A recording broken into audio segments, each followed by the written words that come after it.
Hello, everybody.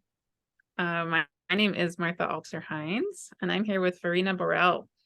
And today we have a really special topic we're going to be discussing, which is in October of 2023, there are two very powerful eclipses coming up. And Verena and I, of course, are astrologers, but one thing that we're both very passionate about is the goddesses in astrology. And so one thing we host together is a Conversations with the Goddesses series. And in this video, we're going to be focusing on those upcoming eclipses, but we're going to specifically talk about how some of the goddesses in the cosmos are really alive in the time of these eclipses. And these eclipses are a perfect example to me of why it's so important to me that we do include goddesses. So yeah, that's the conversation we're about to get into, and so happy to be in this conversation with you, Verena. I'm so happy to be here with you, Martha. And yeah, what you just said about the goddesses and that we are both so passionate about them. And for me, it's really that, and I think you agree that we can look at any chart, at any astrological transit, at any energy, and without the goddesses. But with the goddesses, there is a completely new layer, and it's so much more relatable often. And because of the mythology of these feminine archetypes, we can really dive deeper into another way of energy and myth and story, and we can find our own journey in the journey of the goddesses and in the stories of the goddesses. And I always get the feedback from my audience and from my community that when I mention the goddesses, or even in clients' charts, when I mention the goddesses, there is a special connection and a special, very personal, a layer that is very personal that the goddesses open.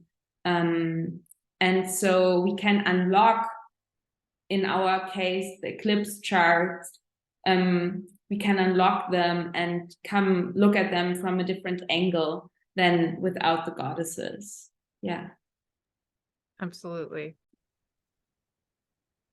Yeah. So, and another thing just to say at the beginning of this video is that Verena and I are actually going to be part of a live free event on Tuesday, September 26th, where we are going to be on a live panel discussion about the eclipses with Jonathan Coe, Michelle Dench, and Jordan Smith. And so we would love to have you all join us live and or recorded for that event. And the link is with this video. But again, specifically in this video, what we are really feeling called to focus on is the role of the goddesses in these eclipses. Yeah, so that's important to mention, because I think in the eclipse panel, there we will, talk about the broader and wider topics of Aries and Libra eclipses. And now today we really want to focus with you together on the goddesses, and especially on three goddesses. And we will see in a minute in the charts that they play very strong roles during the eclipses. And these are the goddesses, the asteroid goddesses, or not only asteroid goddesses, the asteroid goddess Persephone, the asteroid goddess Lilith, and the dwarf planet Eris-Xena. And Martha, how do you feel? Shall we have a look at the charts and then start into what we feel? That was exactly what I was about to say. Do you want to share the chart? Yes, I share the charts. So first of all, this is the solar eclipse in Libra. It's happening on October 14th. And this is now the time in Austria. So in Austria, it's happening in the evening. if you live in the United States, it's happening in the morning. And we see that the sun and the moon are both together in 21 degrees 7 minutes Libra, conjunct the south node in Libra in 24 degrees. So it's pretty close to the south node. And this here in between the sun, the moon, and the south node is Persephone. Persephone is exactly like the south node. She's conjunct in 24 degree Libra. And this one here that looks like a hand is asteroid goddess Lilith in 26 degree Libra, and in opposition to the north node in Aries, conjunct Eris-Xena. And of course, we have Pluto in a square to the lunar nodes and in a very tight square to Lilith in 26 degree Libra. Shall we have a look at the second chart too and then start our interpretation, or do we just want to do we do them one after another? How do you? I'm good either way, whatever you feel comfortable. I mean, either way, I would love for you to start with how would you interpret just the basics, right? Like, even if you weren't looking at the goddesses, with the basic energies going on there, I would love to hear your take on that. But you choose if you want to look at both. So maybe then it makes sense to stay here for a moment. My basic feeling and as you already said, we will go deeper into that in the panel discussion, but my deep feeling here is that especially with the ruler of the south node and of this new moon in Libra is Venus in Virgo, and she's opposite Saturn retrograde in Pisces. And I have the feeling, especially with Pluto and Capricorn squaring the nodes, this solar eclipse is so much about really releasing the idea that we must fulfill any external expectations, releasing the idea that we have to behave in a certain way so that we are loved and appreciated by our counterpart. It's really about letting go of all of people-pleasing attitudes, of falling. It's really much about allowing ourselves to step into our own self-sovereignty, Venus in Virgo, in our own self-authority, opposite Saturn, into a very healthy way of self-leadership, north node in Aries, and really letting go of the Libra shadow of this idea of I'm just safe and loved when there's harmony, and in order that there's harmony, I have to fulfill certain expectations and fit into certain images and roles so that everything is beautiful. And I think it's really much so this Pluto squaring to the lunar nodes, it's really about, the question is, where do you still try to fulfill expectations, internalized or external expectations that are no longer in alignment with your truth? In which areas of your life it's finally really time to to gain a new clarity, focus on your inner, focus inwardly to really feel what is true and in alignment with you, and step into a new level of authenticity and self-leadership. I think I stop here. Yeah, exactly.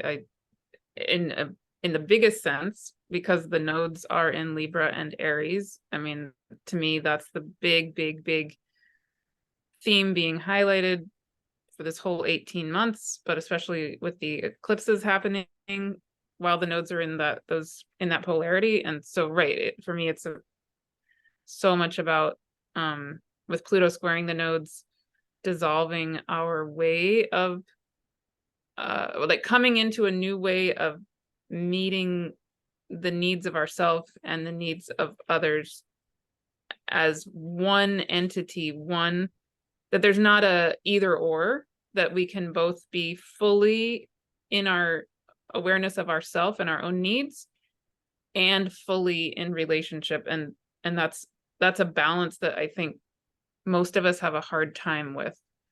And you and I both have our natal nodes in Aries and Libra. So I would say for you and I, that's definitely something we're playing with in our lives in general. But I think for all of us, these eclipses are highlighting that balance and that dance that we're trying to learn as humans. Yeah.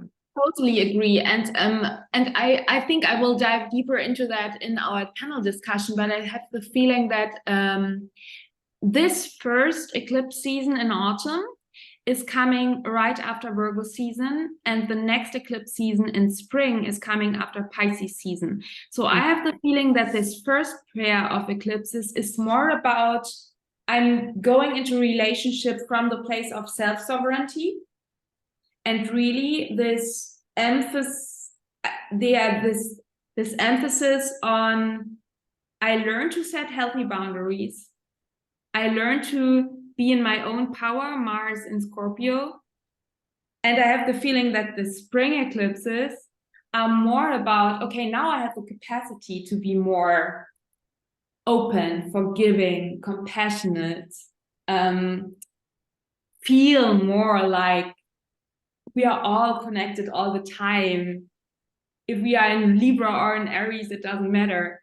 So, but I have the feeling that this first pair of eclipses is really about learning that I can be in a relationship and at the same time set healthy boundaries. Mm-hmm. And I feel especially with Persephone in a square to Pluto, that there is this Persephone, the goddess that is half of the year in the underworld, as queen of the underworld, and half of the year with her mother, Ceres, as goddess of spring. And the whole Persephone myth tells us this story about loss, and this story about the need to let go of an old identity and the need to separate from a person who I love in order to come in my fullest self-expression. So Persephone has to leave her mother, Ceres, and has to leave her old identity as little girl, little maiden, in order to come into her fullest power. And of course, she will return and she will own all of her facets. But I think it's really much about this. Yeah, maybe sometimes in order to really come to my fullest potential and embrace all parts of myself, that maybe means that there comes up something like a separation or even a loss of a person who has been very close to me, and a loss of a part of myself, or a separation from a part of myself because I have outgrown it. Yeah, and for me, and so I think this is a great example how with all of these goddesses, well, with anything in life, especially in astrology, but with any archetype, and definitely with these goddesses, there are so many facets to it. And so one of the big things we do in our goddesses conversations with the goddesses course is really, we do teach, certain perspectives on the goddesses, but really what we do is open up space for the wisdom of each of the goddesses to move through each of us. Yeah. Verena and I both feel really strongly about all of these energies needing to reemerge through each person individually. So one thing that comes through very strongly for me around Persephone is certainly everything you just said, Verena, but then also I feel her as potentially a a friend in a sense, an ally who can hold our hand as we descend into the underworld, right? So if we have Pluto squaring the nodes, that's a really strong energy of probably a lot of us have been feeling, because Pluto has been squaring the nodes for a long time now, of many months. A lot of us probably feeling this underworld journey experience. And, Venus just did her metamorphic underworld or underworld journey, depending on how you perceive Venus. But anyway, there's a lot of underworld themes right now. And so that can feel scary, that can feel daunting, that can feel really overwhelming. And for me, Persephone, especially sitting there on the south node, being squaring Pluto, is such a soothing and reassuring presence. It's like, if we think of Persephone as a being who maybe chooses to go to the underworld, again, there's different versions of the story, but if that's one story that resonates with you, she might be this energy that chooses to be a go-between between the upper world and the lower world, right? And so for me, it's not even so much about there being loss, it's also about the loss still being contained within the whole. So like death and life. Yeah. Oh, yes. Yeah. Loss and return, definitely. Yeah. And the loss of something to birth something new. So Persephone releases her old identity of just being a maiden, but she then is rebirthed into a completely new identity. And so it's not this separation, loss that is finite. It's more that, and I think that's so beautiful what you just said, Martha, about Persephone choosing to go into the underworld. And I feel that so strongly with this Pluto square, that it's really maybe a time around this solar eclipse that we can choose to go into the transformation. We can choose to birth ourselves anew. And then it feels less overpowering. It's more like, okay, I'm ready to maybe do something that feels, not always comfortable, but I know that there's something waiting for me that is maybe even more true and more fulfilling and has the potential for even more love. And I have the feeling that, especially with Lilith and Eris-Xena squaring Pluto, and the ruler of the North Node, Mars, being in Scorpio, that it's really about exploring a new facet of our personal power too. So really this, what does personal power mean to you? And I think the goddesses can really teach us that there's so much around the sacred yes and the sacred no.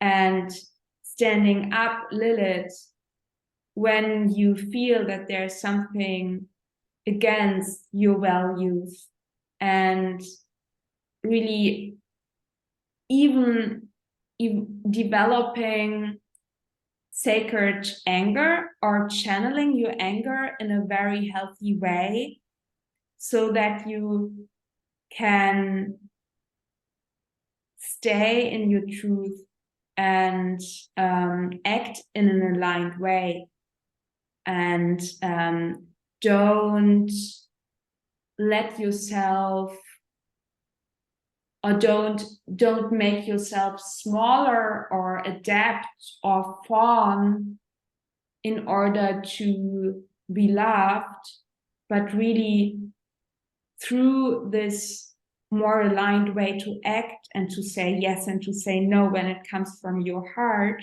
then you can even reach a deeper level of connection and of relationship. So Lilith, that she says no to the relationship with Adam, which was not balanced, where she had to lie underneath him, and she stands up and says, no, that's not the way that I want to be in relationships with. And Eris-Xena, she's so about this healthy dose of anger, or this strength that comes through her. But I would love to hear what you think about that, Martha. Yeah. Do you mind if we come out of the screen share for a second? Sure. Yeah, for me, when we then add in Lilith, the asteroid, and Eris-Xena, there's so many layers there, and we go into all of this in the goddess series. All three of these goddesses we've already done in our goddess series, and so they're all recorded and all available. And we'll say more in a minute about what's coming up next. But something so important to me about both Lilith and Eris-Xena is this feeling of our own self-sovereign strength and truth, and embodiment of it, right? And in different ways, and they have different nuances of that for me. But so again, if I'm just thinking about just the bare bones of the eclipse, it's the south node in Libra, the north node in Aries, the new moon very close to the south node in Libra, and then Pluto squaring the nodes. Like, for me, that's the very, very minimum of it. And when we think about Pluto, again, Pluto's definitely associated with this underworld journey. And a lot of the time when we think about the mythology associated with Pluto, there can be a sense of us being abducted into the underworld, or like it's something, us being victimized, like taken. And something that's so important to me about this goddess experience with you is, in the course, we acknowledge that storyline and that set of mythology, and then we also really like to reframe mythology from a non-patriarchal point of view, right? So, and a much more empowered and a point of view that has a lot more self-agency in it, right? So where we can meet life. Like, for example, when we have a Pluto transit, which we're all having because Pluto is squaring the nodes, therefore that's an energy that's alive for all of us. Pluto transits definitely, and I can speak for myself, can feel like I'm being dragged into the underworld and this thing happens to me. And yet there's another way to move through life where we choose to move into it, and Pluto is really ultimately for me about coming into my own self-power, right? Where does real power lie?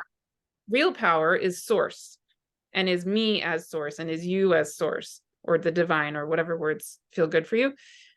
So when I've been having very strong Pluto transits, which I did over the last 5 years, what I came out on the other side of it was this gift of really feeling in myself my own self-power.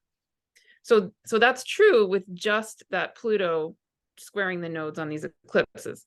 But then you add in Lilith and you add in Eris-Xena, and wow, it's like this, okay, where am I? If I'm in the middle of this Pluto transit, what can I draw on to really help me get over that hump, right? Like if sometimes when I've been in that kind of Pluto transit, it can feel like I'm at the bottom of some kind of well, or like there's this big task ahead of me to overcome something. So what can I tap into that's going to help me with that? Well, one thing, I was going through, Pluto squaring my Venus actually in the summer of 2020, so 3 years ago. And one thing I'm just realizing this, I never even thought about this. One thing I did in that summer was I was told by the spirit world to read every single book on goddesses that I could possibly find. And I sat on my couch. This was, the very beginning of COVID. So it was in quarantine. And And I absorbed all of these goddess archetypes, including Lilith and Eris and Xena and all of, all these ones we're talking about.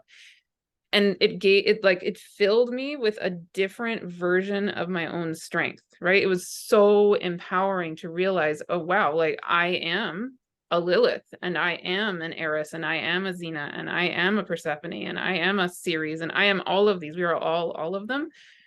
And then it was like almost like food for my soul to then have the strength to get it in my body, that as Lilith, for example, I am the power of everything. Like, so if I feel disempowered by a Pluto transit, not only is Pluto really actually ultimately trying to help me find my own power, but then Lilith can step in, like Lilith, that is me, right? I can find that Lilith in me. And it's like, it's an extra boost of energy that helps me through that moment. Does this making sense? Yeah, I love that. And I think that we, in the already pre-recorded or already recorded workshop about Persephone, I dive deeper into this connection between Pluto transits and this feeling of being abducted or going from a very empowered point of view. So I really think that you summed that up beautifully. And you know that I had my Venus square Pluto last year and the years before when we started the Goddess series. So yes, to all of what you're saying.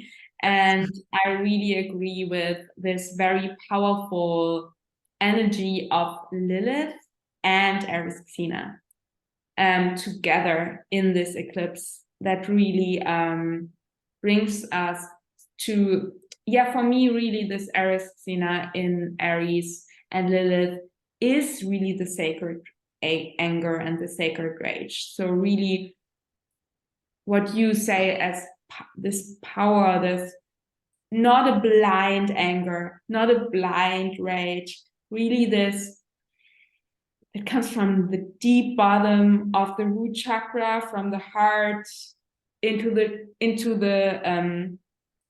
your throat, and is a no or a yes.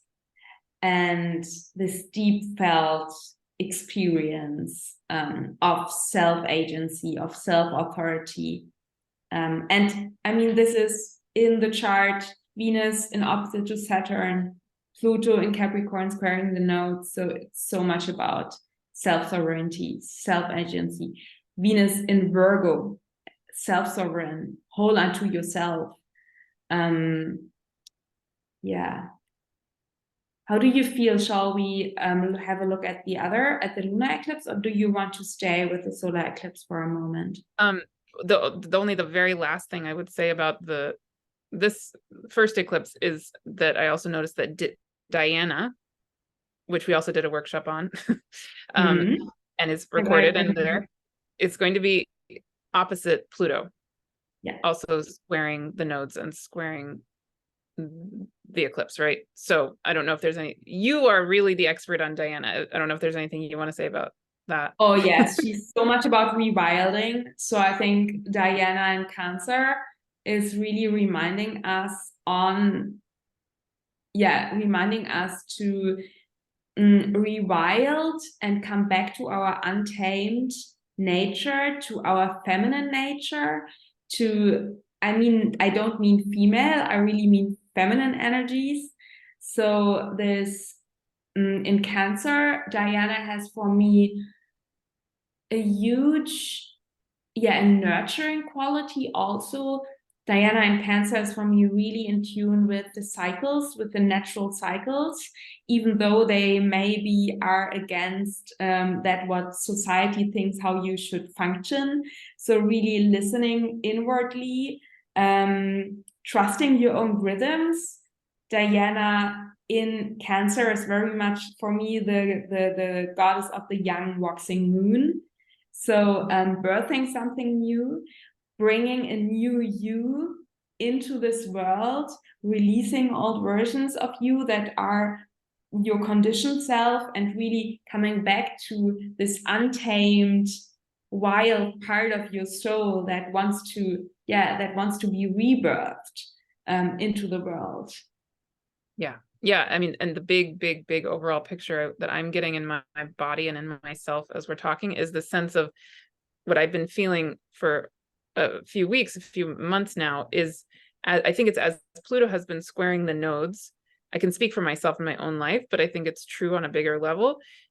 I've been really deeply letting go of old karmic patterning, specifically regarding my way of relating between the feminine and the masculine, very specifically. I mean, with the death of my dad in last December and all these things, right? It's been a very big catalyst in my own personal life. So when I then think of moving toward these eclipses, that energy is still so prominent, with Pluto still squaring the nodes now in Aries and Libra, still there's this energy of let's let go of this old way of patterning that we've done, this karmic way of being we've done for eons. Many of us, I think, in many lifetimes on this planet have over and over and over again repeated the same way of being, especially between the feminine and the masculine, but in all kinds of ways, especially regarding power. And we don't want to do it anymore. I don't want to do it anymore. I think very few of us want to do it anymore. If you're listening to this video, probably you don't want to do that anymore. So then what, right? Like, I think one thing I can again speak for myself that will come up for me when I'm feeling myself letting go of those old patterns is a sense of guilt, or not so much for me personally, a sense of shame, but I think for a lot of people it can be shame. For me, it's more guilt. Like there's a voice in myself, maybe from like my dad in a sense of, and my dad being a representation of more patriarchal way of being, that I should continue the patterns for whatever reasons.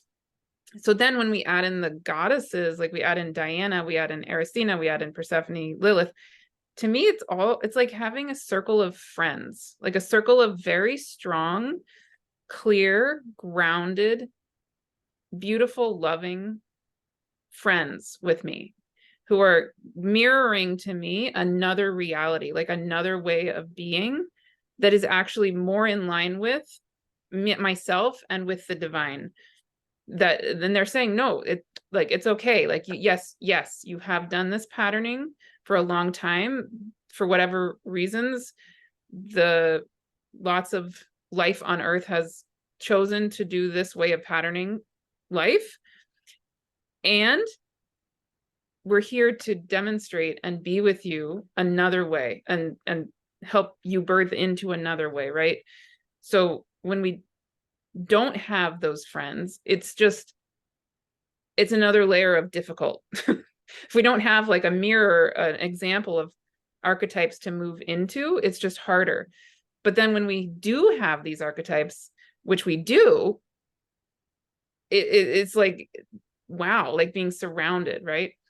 So just really, really beautiful. Yeah, I totally agree. And I think that especially growing up in meritocracy, I think we all have so many conditionings around how we should work and how we should function, and that we have to function in a very linear way. And I think I personally can say that I have so much guilt because I'm in a deep process of how I really want to work and create and serve in a way that feels good and that feels in alignment with the capacity of my soma, of my body. So in a much more soft way, so to say, and less harsh way. And there comes so much guilt when I'm not working like a machine, but really, listening to my body, listening to my capacity, and really sinking into this deep, deep wisdom of what I'm doing is enough, and really trusting my own power in a way, and not thinking, oh, I have to so much and I have to stick to the rules. So yes to all of that, what you said, that it's time to let go. And I think that many of us have these conditionings for lifetimes. I mean, speaking of evolutionary astrology, and now Pluto and Capricorn squaring the lunar nodes, for many souls of this earth, this is a huge deconditioning process from imprints that we have over lifetimes and from our ancestors and lineages. Yeah. The Capricorn, the Pluto and Capricorn, exactly. Yeah.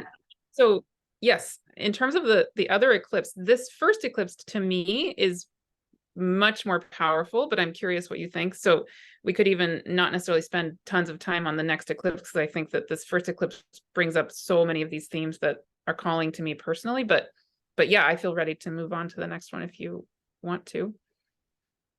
Yeah, let's do that. I think I agree. I think we have covered a lot of important topics of this eclipse pair now in our talk about the solar eclipse, but just to make it complete, here's the lunar eclipse. It's happening on October 28th, and here we see that the sun, it's a lunar eclipse in Taurus. The moon is in 5 degree Taurus, close to the north node in Aries, and the sun in 5 degrees Scorpio. And here we see it's conjunct Lilith, it's conjunct Persephone in Scorpio. And I think it's really interesting that Persephone is exactly in a trine to Saturn. And Eris-Xena is on the north node still, and exactly on the north node. Yes, Pluto is still squaring the lunar nodes, but I think what is important for me to mention is really this trine to Saturn in this, and they're actually building a grand water trine with Vesta and Cancer. So I think that's really interesting. What I feel, and I can stop the sharing. And we have a Mars opposite Jupiter at that time. Yeah, what I'm feeling that this second eclipse, what is out of sign, so it's not in Aries Libra, I think it's the last eclipse in on the lunar Scorpio axis. And we will dive deeper into this in the panel discussion. But for me,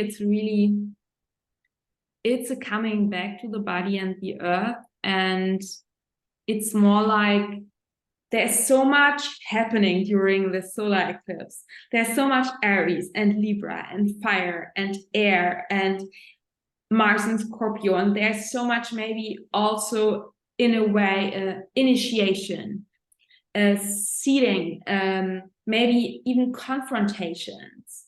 And I have the feeling 2 weeks later with the lunar eclipse in Taurus, it's really about,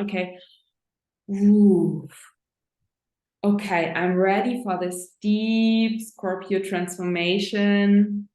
I am now in this process of birthing myself anew. I am really here for slowing the process down, not rushing so much. I made so many experiences in the last 2 weeks. Now it's really time to allow myself to give myself time within these deep transformation processes.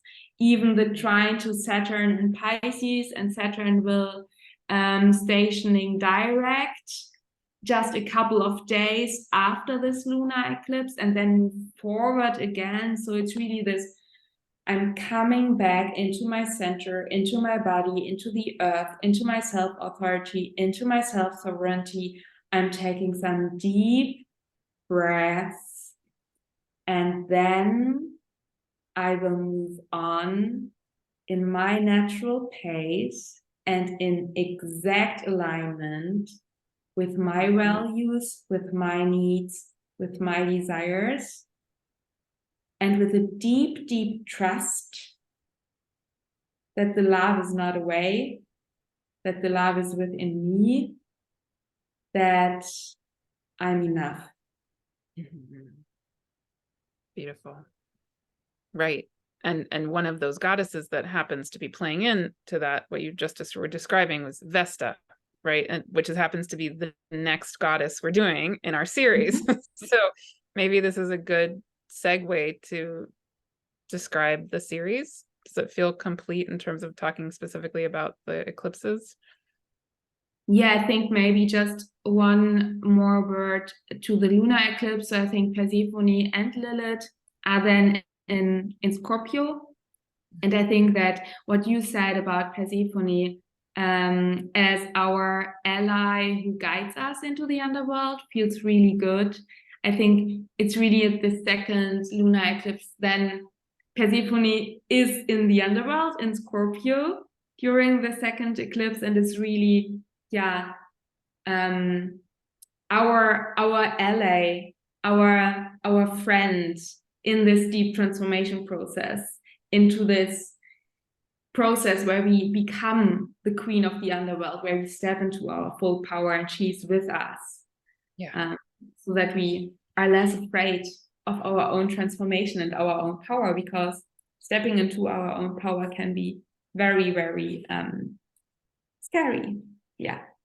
Yeah, and actually that that makes me think of actually the first four. Okay, in our goddess series, we have broken it up into 3 sets of 4 goddesses, and the first set of 4 goddesses that we did all had this similar theme. The first 4 were Ceres, Persephone, Hekate, and Hygeia. And what you're describing is also reminding me of Hekate, right? With this sense of I think we're typically trained, in a sense, to think of the upper world and quote unquote life as normal, or as the desirable state of being. And one of the things that I feel like these goddesses, especially those first 3 goddesses in particular that we focused on, the Ceres, Persephone, and Hekate, Hygeia too, and other goddesses too, but those 3 I'm really thinking of, for me, have helped me to get it in my body and in my being that life and death are the same. They're part of one whole, exactly. And so Hekate in particular, for me, she's like the holder of life and death as one, as the old one and the new birth at the same time. We are always all of it, right? One thing that came through in that Hekate month for me that was so beautiful and feels really relevant here is this realization. I think it was when I was channeling during one of our workshops, and I had this realization, wow, anything new in the world, any spark of anything new is coming from existence. And existence, by definition, is ancient, right? So anything and everything brand new is actually ancient. Like, how can it not be? Yeah. Right. That's, to me, that's Hekate energy, and even the Persephone energy of like, and even the Ceres energy of holding this reality of death and life as being part of the one, and that we don't need to be scared to go to the underworld. We don't need to be scared because we have these beings here holding our hand and who are there with us constantly. And we're still alive even as we go down to the underworld, right? We're not dead. Yeah. Yeah, and I just wanted to say that I did the Hekate workshop, and this was so powerful for myself to dive deeper into Hekate. And Hekate is during the lunar eclipse exactly opposite Saturn. So for me, what was this huge takeaway, which is very close to your realization with Hekate, is really this: the end of the cycle is the start of the new cycle. And it's really this sacred pause between one breath, between the inhale and the exhale. And you don't have to be afraid of death, because then comes life. And you don't have to be afraid of life, because then comes death. And there is actually, it's a cycle and a spiral. And being afraid of death just comes when patriarchy starts to think in a linear way. When you think in cycles, you don't have to be afraid of death. Right. So Exactly. that was so powerful for me. And when I say death, I mean endings in any form. Yeah. Exactly. Yeah. So much there. I mean, there's so many layers there. So But if you're watching, you already noticing how deep our Goddess Workshop series is. And yeah, maybe we share some words about that. yeah. Do you want to start or do you want me to start? Yeah, I think it's worth to mention that our workshop series is really an invitation to get into contact, into a very personal contact with the goddesses. So every month we cover one goddess, and every month we have 2 meetings. One meeting is our workshop, and in the workshop you learn about the mythology, about the astrology. We also focus on the pre-Hellenic original mythology, so the non-patriarchal view on the goddesses. And the second part of the workshop is a channeled experience where Martha and I let the goddess speak through us so that you can experience the goddess as she dances inside of you in your very personal way, and really get into a felt experience with the goddess. And the second meeting in every goddess month is a sharing circle where we let the goddesses speak through all of us, and you can share your experiences with the goddesses in the group. And we all learn from each other goddess experiences to get even in a closer contact with the goddess of the month. Yeah, so we spend 1 month on one goddess, and so we have time to go really deeply and feel it in our body, feel it in ourselves, feel it in our lives. And another thing that feels important for me to say is that there's a really beautiful community of people who have been part of this since January. And yeah, it's a really wonderful group of people and very deeply touching, I think, to both of us.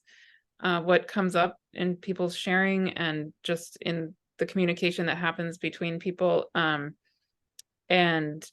yeah, so we're going to be, so we started this in January of 2023. And like I said, we have 3 sets of 4 goddesses we're doing this year. We just completed the second set of 4, but those 8 goddesses, first 8 goddesses, which are Ceres, Persephone, Hekate, and Hygeia in the first group. And then in the second group, we did, remind me. Pandora, Pallas Pandora. Athena, Eris-Xena, and Lilith. And Lilith, yeah. Those are the second set of 4. All 8 of those, so both of those sets of 4 are recorded and available immediately. Then we're just about to start next week. We're recording this on Wednesday, August 30th. So next Tuesday, which is September 6th, 5th, September 5th. We are having we're starting our next set of 4 goddesses, which is going to be Vesta, Sedna, Juno, and Astrea. And this next set of 4 goddesses we're calling the goddesses of devotion. And so that set of 4 we will be having the workshops live and recorded. We will be having the sharing circles, and that's going to run from September 2023 till December 2023, and then we're going to take a break for a few months in the beginning of 2024, and then we'll start again probably around maybe June-ish in 2024 with another set of amazing, beautiful goddesses. But if you want to join us live, that's the main thing we really are wanting to communicate. If you want to join us live, this is the time to do it. And yeah, so for September through December 2023, you can join us for just this set of 4, or you can purchase the whole set of 12 for a discounted amount, and then join us live for this set of 4 and already have the first 8 recorded. But yeah, up to you.